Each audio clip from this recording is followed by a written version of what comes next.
I legitimately believe, no kidding, that you would be a much more fair interviewer of Kamala Harris than, for example, like Dana Bash was with me. But you go on Dana Bash's show, you go on Sean Hannity, you go wherever you can, because if you want to be the vice president of the United States, you ought to earn it. You ought to get out there and talk to the American people. And I think it's the most scandalous part of her entire campaign is that she's running from a basement, hiding from the very people that she wants to lead, while you have a contrast of Donald Trump, who not only was a successful president once, but is so eager to get out there and make his case to the American people that he's doing multiple rallies today, multiple interviews with news leaders. That is the kind of guy with the energy that you need to actually run this country.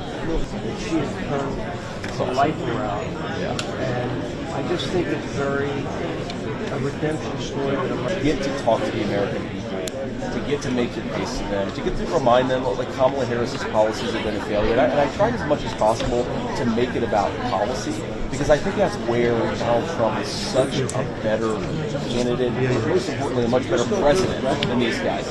My four grandparents came from Ireland legally, and there were four. My parents both were very. Where you look at the wages of the working class people, black, brown, white, whatever their skin color, and it basically kind of stagnates for like 30 years. And then all of a sudden this thing happens where it shoots right up.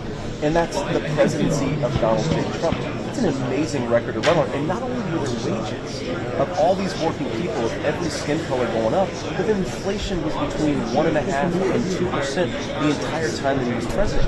It's the best economic record of any president, at least since World War II. And man, it's just, look, I'm running with the guy. I love to brag on Donald Trump's economic record.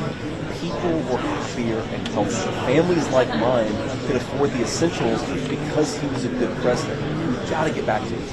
Last year. Yeah. And my mom was a prison guard, so she was 16 hours old.